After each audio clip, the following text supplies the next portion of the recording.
Hello, once again, good morning, all of you. In the pediatric portion, we continue with the unit number 5th, the nursing management of childhood disorders. In this, we starting with the cardiovascular disorders and completed with the congenital heart disorders in the children. Then next we starting with the acquired heart disease. ठीक है, मतलब जो after birth जो problems start होती है children's के अंदर उनसे रिलेटेड हमने डिस्कशन स्टार्ट किया था. In this we completed one acquired heart disorder, that is the congestive cardiac failure. Then next another the acquired heart disease, that is the infective endocarditis. Today starting with the next heading, the infective endocarditis. Then next its introduction phase. The word infective endocarditis, the combine of two words, the infective and the endocarditis. The meaning, the word infective, it means the being infected and capable to cause disease. ठीक है, infective it means कि self infection होके उसके अंदर ऐसी capability आ जाती है कि वो किसी और को भी डिजीज दे सके. ठीक है, स्प्रेडिंग कर सके, ट्रांसफर कर सके. ठीक है, तो उसको हम इन्फेक्टिव बोल. ठीक है, infective means be infected and capable to cause disease, मतलब कैपेबिलिटी आ जाती है ट्रांसफर करने की भी. ठीक है, किसी और को भी. ठीक है. Then next endocarditis.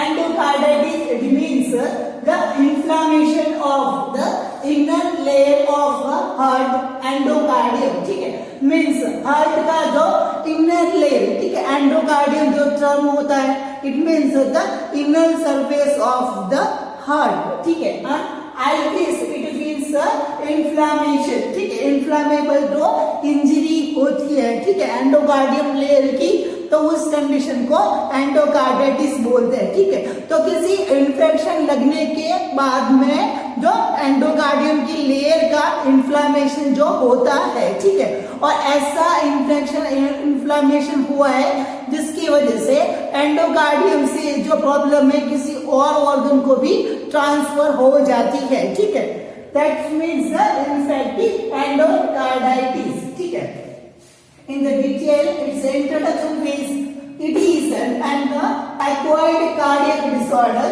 in which there is an infection of heart. ठीक है, it means इसके अंदर heart का infection होता है. ठीक है, the endocardial surface, heart की जो endocardial सबसे inner वाली लेयर endocardium उसके अंदर infection होता है. It can cause, ये cause मतलब इसकी वजह से क्या हो सकता है. ठीक है, it can cause the wall damage. ठीक है, जो wall होते हैं, ठीक है, उनको इन्फेक्शन जो इनर लेयर के कांटेक्ट के अंदर वॉल होते हैं और spread the infection to the other vital organs. ठीक है, और ब्लड के कांटेक्ट में आने की वजह से ब्लड पूरी बॉडी के अंदर सर्कुलेट करेगा और बहुत ही ज्यादा जो सेंसिटिव जो ऑर्गन्स होते हैं, जो बेसिक हमारे जो वाइटल ऑर्गन्स होते हैं, उनको भी स्प्रेड कर सकता है ये इन्फेक्शन. ठीक है, it means the infective endocarditis.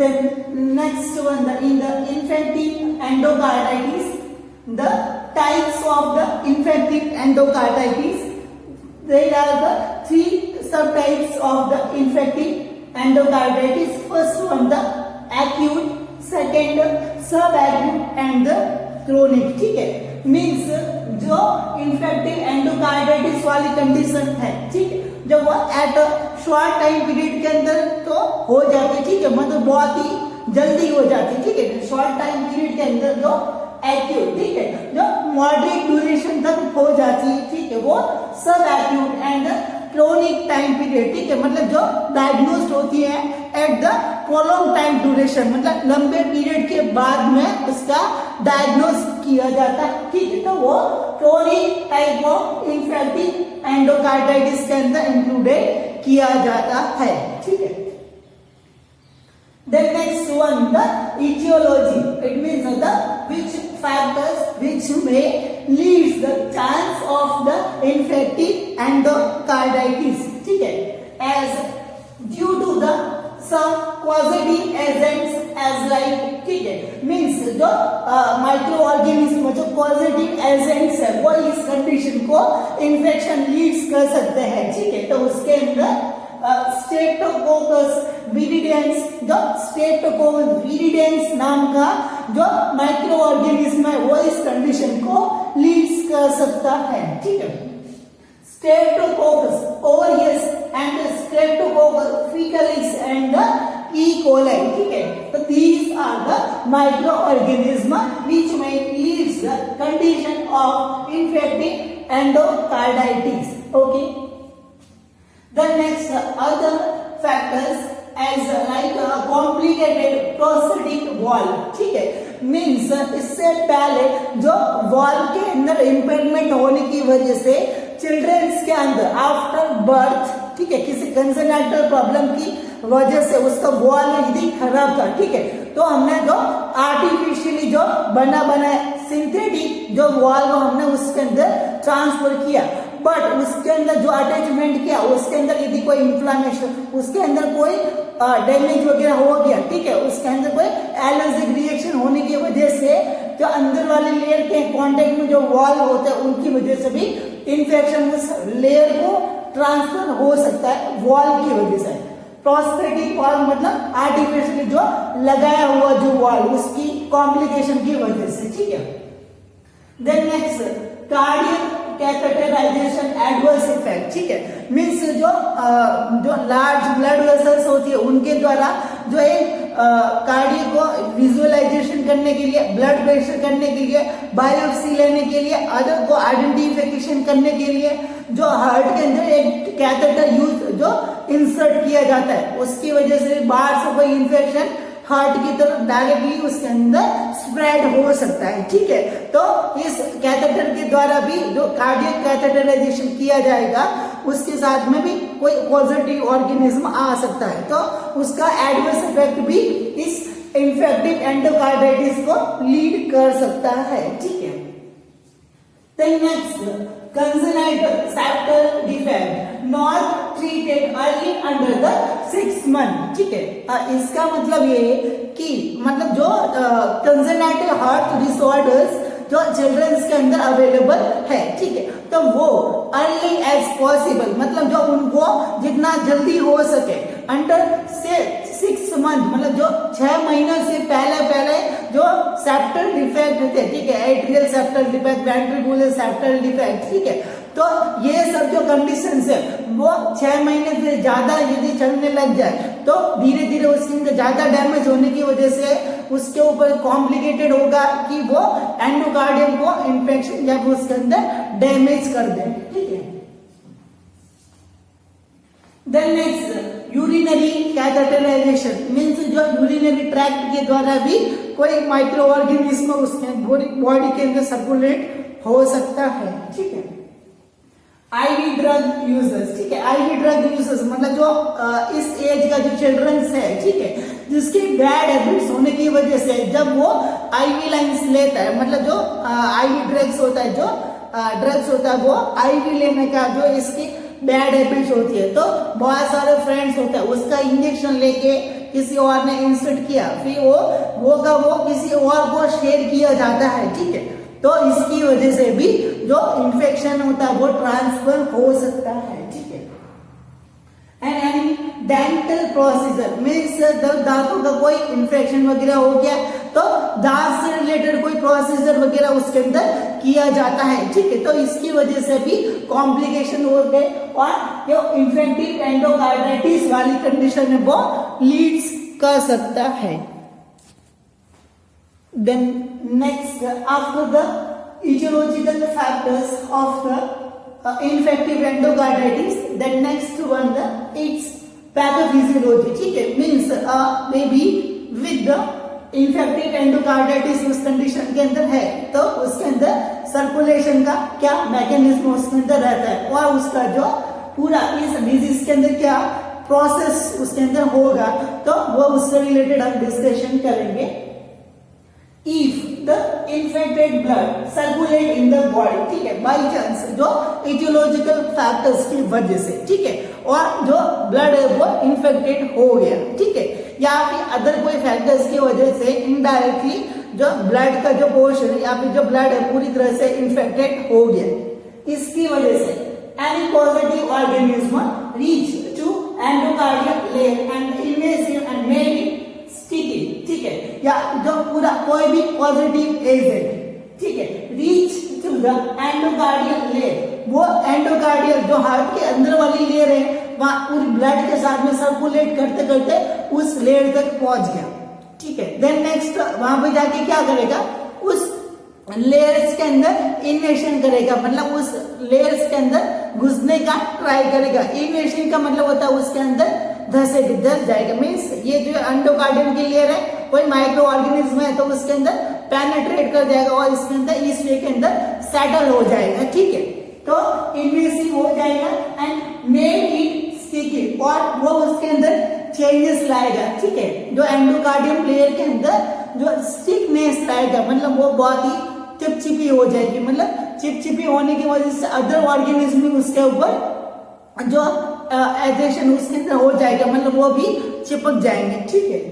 Then next prolong adhesion, ठीक है, किसी ऑर्गेनिज्म का या फिर कोई अदर जो इन्फेक्शन एजेंट्स होता है उसके लंबे पीरियड के कांटेक्ट में आने की वजह से, जैसे कि हमने बताया कि कोई पॉजिटिव ऑर्गेनिज्म ब्लड के अंदर है, ठीक है, या फिर जो वॉल के अंदर कॉम्प्लिकेशन हो गया, ठीक है, एलर्जिक रिएक्शन हो रही, तो उनके कांटेक्ट में ज्यादा आने की वजह से एडेशन का मतलब उनके अंदर जुड़ाव होने की वजह से, ठीक है, उनसे जुड़ने होने की वजह से leads inflammation and shedding of the layer, उसके अंदर इंफ्लेमेशन हो जाएगा, सेल की जो लेयर्स की इंजरी हो जाएगी और इसकी वजह से सेल की जो लेयर्स का जो पोर्शन है उसके अंदर गिरने लग, मतलब वो टूटने लग जाएगी, ठीक है, तो शेडिंग ऑफ का मतलब कि सेल की जो लेयर वो टूटने लग जाती है, ठीक है।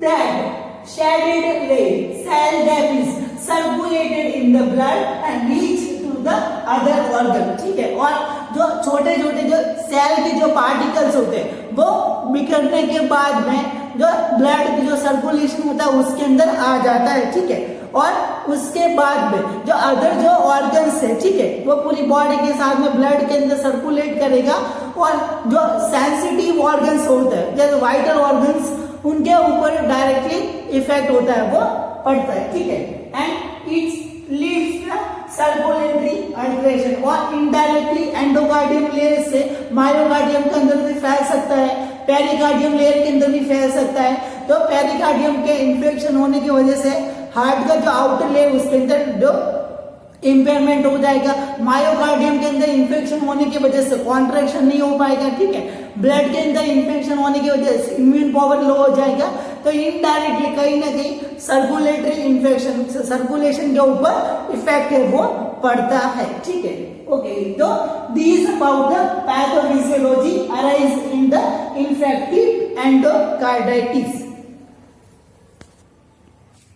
Then next, after the pathophysiology regarding the infective endocarditis, then next one the clinical manifestation of the infective endocarditis, जो बेबी जिसको infective endocarditis वाली कंडीशन उसके अंदर है, ठीक है, तो उसके अंदर सिम्टम्स क्या हम नोटिफाई कर सकते हैं, ठीक, उसके अंदर low to high grade fever with chills, ठीक है, मतलब इन्फ्लेमेशन वाली कंडीशन है तो बेसिकली उसके अंदर बुखार वाली कंडीशन उसके अंदर रहेगी, लो भी हो सकता है, और हाई ग्रेड फीवर मतलब पहले लो फिर हाई ग्रेड फीवर होता है उसके अंदर जो बढ़ता हुआ रहेगा, ठीक है, विथ चिल्स इट मीन्स की ठंड के साथ में कंपकपी के साथ में उसको बुखार है वो आएगा, चिल्स इट मीन्स की कंपकपी के साथ में उसको बुखार आएगा, ठीक है।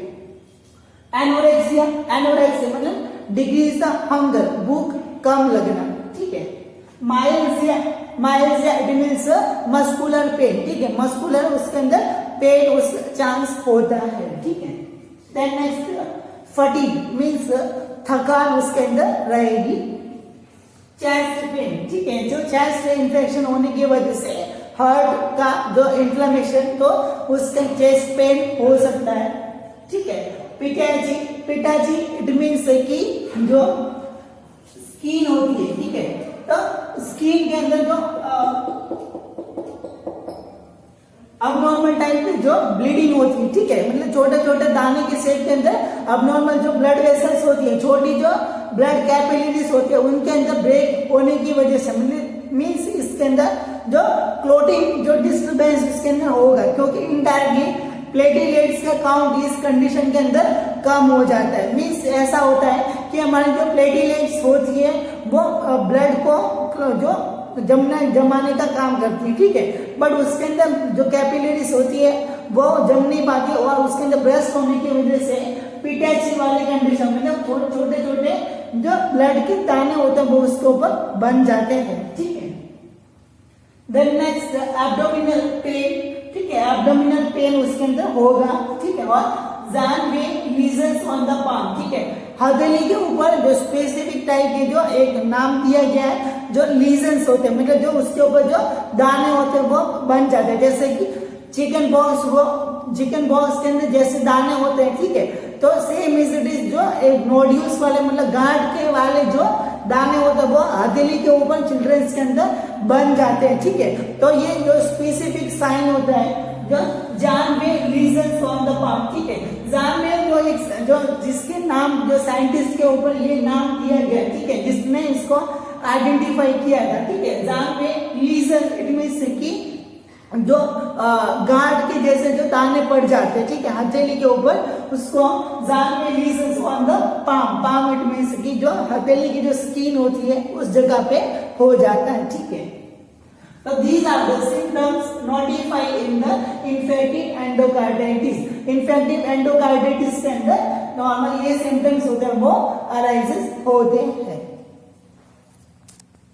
Then next one, after the clinical manifestation regarding the infective endocarditis, then next one the diagnostic measures for the confirmation of the accurate infective endocarditis, ठीक है, तो इसके अंदर जो हिस्ट्री कलेक्शन, फिजिकल एग्जामिनेशन किया जाएगा, ब्लड टेस्ट और CBC और इम्यूनोग्लोबिन होते हैं उसको टेस्टिंग किया जाएगा, और it shows means complete blood count होता है उसको चेकआउट किया जाएगा। इम्यूनोग्लोबिन जो इम्यूनिटी जो मेंटेन करने वाले जो माइक्रो ऑर्गेनिज्म जो लड़ने वाले जो हमारे एंटीबॉडीज होती है, तो इम्यूनोग्लोबिन के द्वारा हम आइडेंटिफाई करते हैं, तो उनका स्टेटस हम वो ब्लड के अंदर सैंपलिंग लेके हम आइडेंटिफाई करेंगे, ठीक है, और इसके अंदर WBC होता है वो बढ़ा हुआ रहेगा, एंड ESR जो ESR जो इन्फेक्शन को सेल्स बताता है, ठीक है, इन्फेक्शन के जो रिलेटेड जो सेल्स होती है तो उनका क्वांटिटी बताता है ESR के द्वारा, और WBC होती है वो इंक्रीज हो जाती है। Then next decrease the HB level and the platelets, और प्लेटलेट्स जो क्लोटिंग का काम करती है वो डिक्रीज हो जाती है, और हीमोग्लोबिन का लेवल होता है वो कम हो जाता है, ठीक है।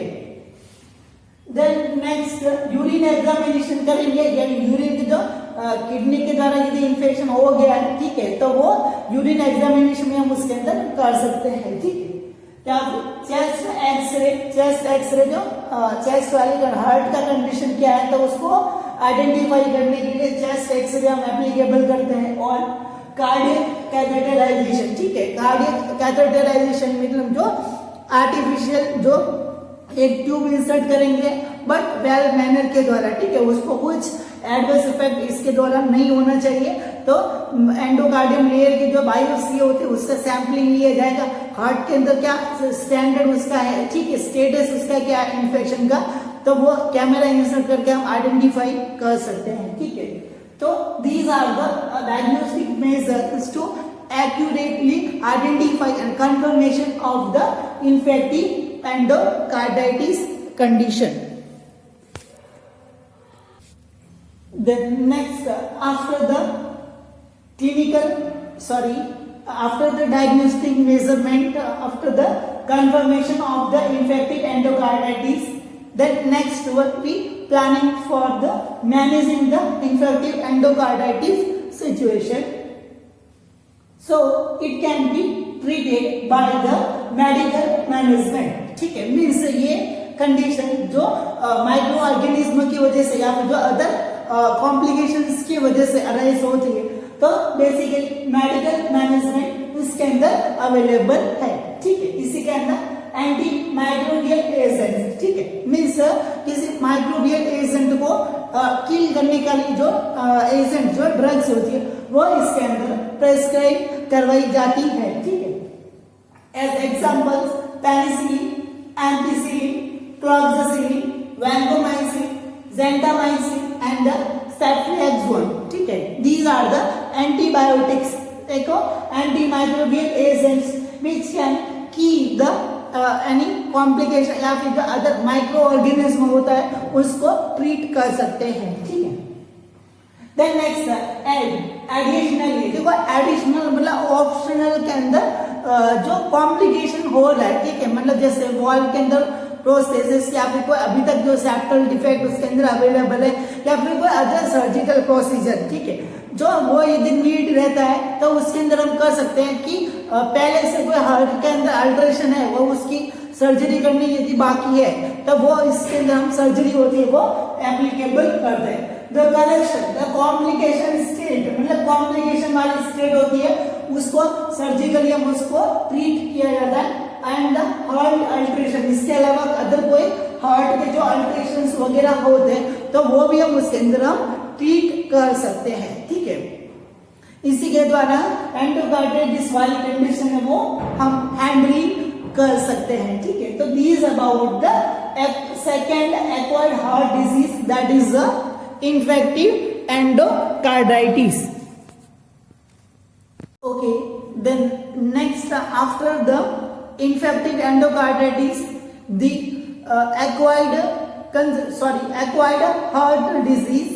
Then next one, the another acquired heart disease, that is a rheumatic fever disease. ठीक है, last disorders, the acquired heart disorders in the cardiovascular system. ठीक है, तो चिल्ड्रंस का जो कार्डियोवास्कुलर सिस्टम के अंदर जो लास्ट हेडिंग है rheumatic fever disease. ठीक है, तो rheumatic fever disease, its introduction phase, it is an autoimmune disorders due to the hypersensitivity of antigen antibody reaction by the microbial agent. ठीक है, मीन्स rheumatic fever टाइप जो disease है ये एक auto immune disorder है. ठीक है, auto immune disorder का मतलब कि जो सेल्फ की जो एंटीबॉडीज होती है. ठीक है, जैसे कि कोई माइक्रो ऑर्गेनिज्म है तो ये कहलाता है एंटीजन. ठीक है, और इस सेल से लड़ने के लिए हमारी बॉडी के अंदर जो सोल्जर सेल्स होती है उसको हम बोलते हैं एंटीबॉडीज. ठीक है, तो हमारी जो सेल के अंदर जो बॉडी के अंदर जो एंटीबॉडीज होती है वो बाहर से किसी एंटीजन को मारने के लिए रेस्पॉन्सिबल होती है. ठीक है, बट इस कंडीशन के अंदर क्या होता है कि सेल के अंदर जो एंटीबॉडीज होती है वो अपनी ही सेल को एंटीजन समझ लेती है. ठीक है, मीन्स अपनी जो नॉर्मल बॉडी की जो सेल्स होती है उनको ही एंटीजन समझ लेती है और सेल्फ अपनी सेल को किल करने में लग जाती है. मतलब खुद की सेल को ही किल कर देना, उसको ऑटो इम्यून डिसऑर्डर हम बोलते हैं. ठीक है, एज ये किसकी वजह से होता है? Due to the hypersensitivity of the antigen antibody reaction. Means antigen antibody reaction के अंदर कुछ अल्ट्रेशन हाइपर सेंसिटिविटी होने की वजह से, ये किसकी वजह से होगा? Microbial agent. किसी माइक्रोबियल एजेंट की वजह से जो सेल की जो खुद की जो सेल होती है उसके अंदर एंटीबॉडी एंटीजन रिएक्शन होने लग जाती है और खुद की सेल होती है वो अपने आप को ही किल करने लग जाती है. ठीक है, तो वो सिचुएशन अराइज होती है रूमेटिक फीवर वाली डिजीज के अंदर. ठीक है, इन दिस वर्ड मतलब इस डिसऑर्डर्स के अंदर रूमेटिक का मतलब यह होता है, द वर्ड रूमेटिक का मतलब होता है ज्वाइंट्स और इसका कोरिलेशन हार्ट और ब्लड वेसल्स के साथ, मीन्स जो ज्वाइंट्स और जो हार्ट और ब्लड वेसल्स की हम बात कर रहे हैं कॉम्बाइनली, तो उसको हम रूमेटिक के नाम से जाना जाता है, ठीक है। और फीवर का नाम तो पता आपको ऑलरेडी होगा कि इन्फ्लेमेशन या फिर किसी कंडीशन की वजह से बॉडी का टेम्परेचर बढ़ जाना और डिजीज का एक फॉर्म ले लेना, ठीक है। तो also we can say it is a multi system disorder in the children, ठीक है। मतलब इसी की वजह से इसको हम मल्टी सिस्टम डिसऑर्डर भी हम चिल्ड्रंस का बोल सकते हैं, ठीक है। क्योंकि इसके अंदर वो जो एक से ज्यादा सिस्टम होता है वो इसके अंदर अफेक्टेड होता है, ठीक है। इसके अंदर कार्डियक सिस्टम, हार्ट, ठीक है, ब्लड वेसल्स, इसके साथ में सबक्यूटेनियस टिश्यू और जो नर्वस सिस्टम के जो न्यूरॉन्स की टिश्यू होता है वो भी, और जॉइंट्स होता है वो इसके अंदर इन्फ्लामेशन या फिर उसके अंदर अफेक्टेड होता है, ठीक है।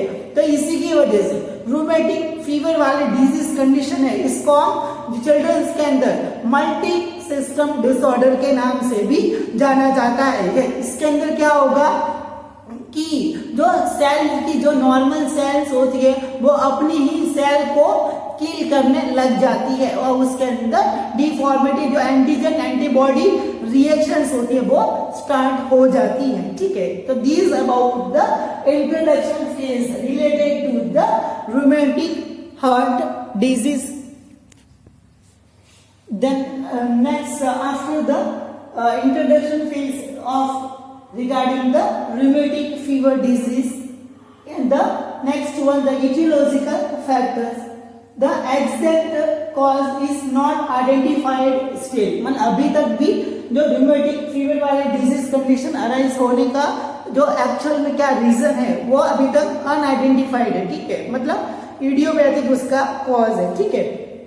बट ये माना जाता है, ठीक है, रिसर्च स्टडी के अनुसार ये जो प्री एस्टिमेट जो अनुमान लगाया जाता है कि एक ऑर्गेनिज्म है जो इस कंडीशन को लीड कर सकता है, ठीक है। मतलब एक जो रिसर्च स्टडी जो चल रही है इसके ऊपर कि उनके अंदर ये जो बताते हैं कि इसकी जो एक ऑर्गेनिज्म है इसकी वजह से ये कंडीशन होती है, ठीक है।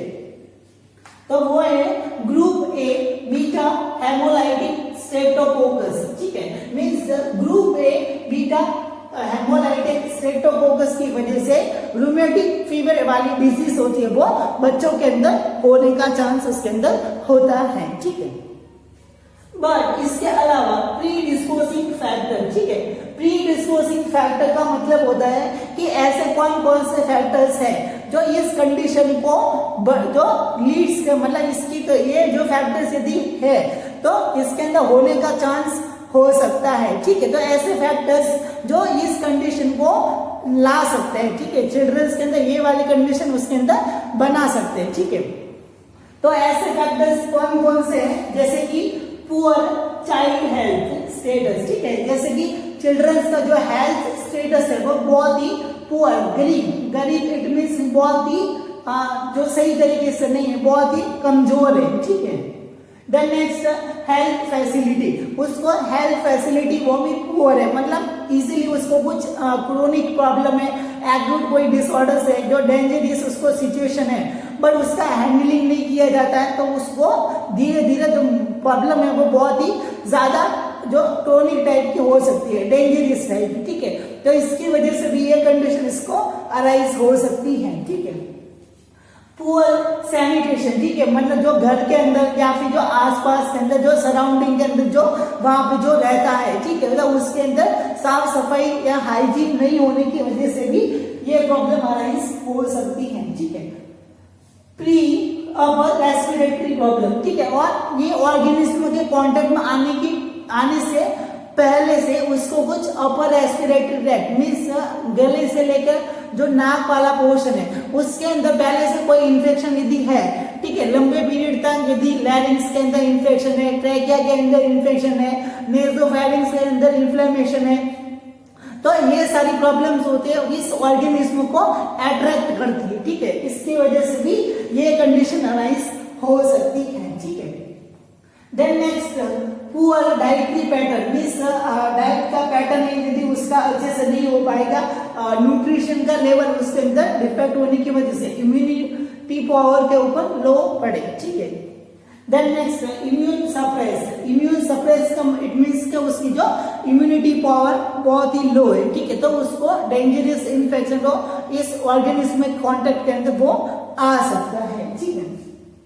ओवर क्राउडिंग एरिया, ठीक है, मीन्स वो ऐसे कोई आसपास स्लम्स एरिया, मतलब जो आसपास में जो गरीब बस्ती होती है, मतलब जो खराब बस्ती होती है, ओवर क्राउडिंग वाले एरिया के अंदर रहता है, ठीक है, तो उसको इन्फेक्शन लगने का ज्यादा चांस हो सकता है, ठीक है। देन नेक्स्ट क्लाइमेट, ठीक है, क्लाइमेट मतलब ऐसे जो क्लाइमेट होता है वो भी उसके ऊपर इफेक्ट पड़ता है, ठीक है, जैसा पॉल्यूटेड एरिया है या फिर अदर कोई विंटर सीजन या फिर जो बसंत की जो ऋतु होती है उस सीजन के अंदर ये सब होने का जो ये ऑर्गेनिज्म होता है इस कंडीशन के अंदर ज्यादा ग्रोथ करने का उसका टाइम होता है, विंटर सीजन और स्प्रिंग का सीजन। तो इसकी वजह से क्लाइमेट होता है वो भी इस कंडीशन के अंदर प्री डिस्पोजिंग फैक्टर के अंदर इंक्लूडेड किया जाता है, ठीक है। प्री डिस्पोजिंग फैक्टर का मतलब ये होता है कि ये सब कंडीशन होती है वो इनडायरेक्टली इस ऑर्गेनिज्म के लिए रेस्पॉन्सिबल है, ठीक है। जैसे कि इम्यूनिटी लो होगी तो ये ऑर्गेनिज्म इजीली उस बेबी को उसके अंदर जा सकता है, ठीक है। या फिर देखिए कि थोड़ी बहुत भी यदि प्रॉब्लम है कि आसपास के अंदर पॉल्यूशन वगैरह हो रखा है, हाइजीन वगैरह अच्छे से नहीं है, तो उस जगह पे ये ऑर्गेनिज्म अवेलेबल होगा तो उस बेबी को हो सकता है, ठीक है। या फिर बेबी को ऑलरेडी गले का इन्फेक्शन वगैरह है, ठीक है, तो ऑलरेडी उसका जो हेल्थ स्टेटस है वो सही से नहीं है, तो उसको ये जानलेवा जो ऑर्गेनिज्म वो उसको लग सकता है, ठीक है। तो ये सब फैक्टर्स यदि उसके अंदर है तो ये इसको अट्रैक्ट करते हैं, ठीक है, मतलब इसको चांस बढ़ जाता है, ठीक है, तो ये कंडीशन अराइज हो सकती है, ठीक है। तो these are the etiological and the predisposing factors which may leads the condition of rheumatic fever, ठीक है।